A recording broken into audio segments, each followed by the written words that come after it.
আশা করি সকলে ভালো আছেন। আমি মোহাম্মদ আমির হামজা নেত্রকোনা থেকে মালদ্বীপের কিছু আলোচনা নিয়ে আপনাদের সামনে হাজির হয়েছি। অসাধ্য ব্যবসায়ী এইসব ধারণা আপনাদেরকে দেওয়ার জন্য আমি আপনাদের সামনে একটি লাইভ নিয়ে হাজির হয়েছি। লাইভটি হলো 25 তারিখে মালদ্বীপ খোলার কথা ছিল।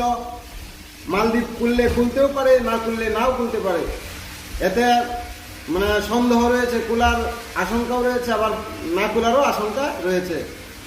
অর্থাৎ আপনারা এই চক্রতে, দালালের চক্রতে পড়ে কেউ টাকা পয়সা জমা দিবেন না।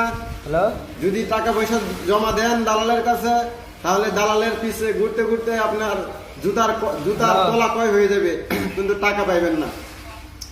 আর মালদ্বীপ আমি আসছি 4,80,000 টাকা দিয়া। আপনারা কেউ দালালকে 4,80,000 বা 3,70,000 টাকা